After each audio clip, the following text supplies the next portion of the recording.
I would describe it as if it was a giant towering over everybody. Beautiful in the oldest way.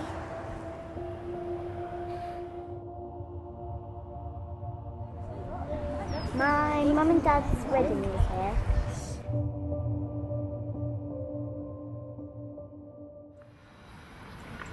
What do you think of the church? Well, I like it because it's old and I like churches. Old, pretty and stable. Old and dusty.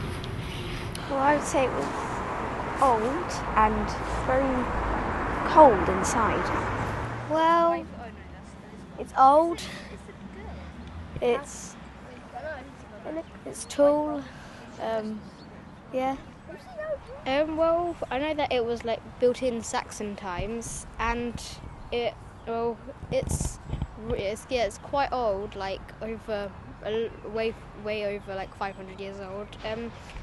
And well, I don't really come here that often either, though. It's big, strong, and old. Old and tall, strong. It's beautiful in the oldest way, and it's good. Big, strong, old. It's very old and big. You can see it from far away. Well, I like the stained glass windows, and well, it's a nice view of the wreck as well. I describe it as big. It's quite pretty and it's peaceful inside. Okay. It's old, and I think that's a good thing. And it's pretty, and it helps the village gain its beauty, I think. This is a font where the vicar puts babies in when they're christened. And this one was made in 1877, and most of it's stone apart from this bit because that's golden wood. Okay, these are the flags we use for church praise. I'm just going to take you through them now. Okay, this is the Explorer flag.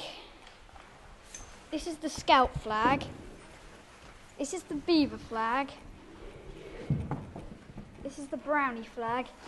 And then these are the two Cub flags on the end. And we call these the colours, and at the beginning and end of every all-age service, we bring them up to the altar and take them back down from the altar. And we prayed from the church hall. This is the Golden Eagle, otherwise known as the Electon, and when there's church services, people will come up here and read from it. Up there is the cross, and it's mainly used for Easter because at Easter, people who come to church believe that Jesus died on the cross for them, and then they believe that he rose again. Do you have any special memories of being in the church? Well, I think really it's just the times when we came down here with the school to do stuff like learn about communion and all that. Not really. My dad's preached here a couple of times, so yeah, and sometimes we do Christmas services here, so that's about it really. I remember walking through the churchyard at night because my brother had to go to Cubs in the village hall.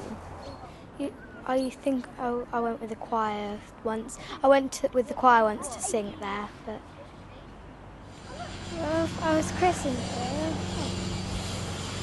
I've been to weddings. Well, I come to the Christingle service and I've sung here in the school choir, and I come here with school, and I think that's it, yeah. I've sang in there with the school choir. yeah, we came here with the school to sing Christmas carols. My mum and dad's wedding was here. Well, I'm in the school choir, and once my teacher had her wedding here, and she asked the school choir to sing here, so I came and sang for her wedding. My auntie got married here once. Well, on Thursdays they keep keep me awake a lot when I'm trying to go to sleep. The bells. Well, a couple of weeks ago, my sister got christened and we was both here for it. This is the pulpit, and this is where the vicar reads out the psalms, and she tells us about the hymns. Christians come up here for communion, which is bread and wine, also known as the Lord's Supper. The altar is traditionally where people would place sacrifices, but because there's a cross straight at the top up there, as you might have seen before, the Christians believe that that ultimate sacrifice was Jesus, so this is mainly just to get the Lord's Supper. Okay, this is where they sometimes have communion if the other altar's too full and packed. It's like a replica altar, but they keep the same cloth on all the time, unlike the other one. And if you look up, I don't know if you can sort of change the angle of the camera at the top there, that is a gargoyle, and that is meant to keep away evil spirits. Behind those doors are the bells up there. The tower is an ancient tower and it's a Saxon tower. Also behind the doors is the choir changing room, and they get ready there. The stained glass windows tell a story of the Old and the New Testament. How would you describe the church? Well, it's old, and it's grand as well. I would say that it was in the centre of Earls Barton, and it's got big stained glass windows. I would describe it as if it was a giant towering over everybody. But I actually really like it because my family come here a lot. I would say it's really interesting and big, and it's quite old. Holy, old. I'd say that there's quite a big tower and you couldn't really miss it.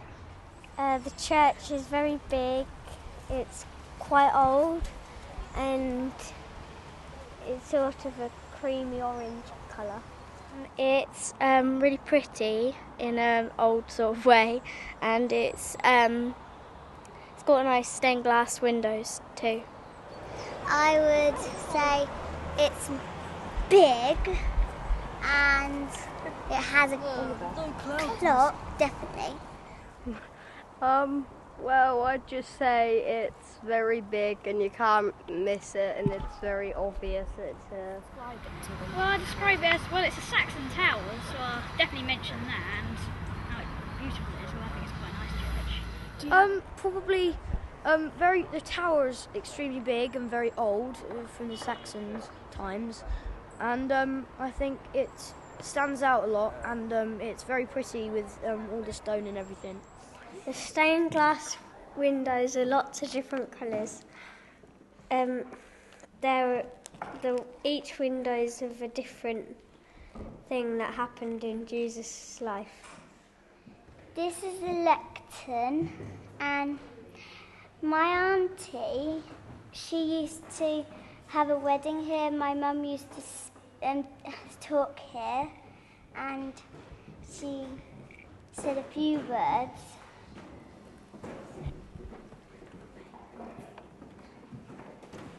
Hi, as you just saw there, that is the crucifix, which is a symbol of the cross that Jesus got nailed to when he died.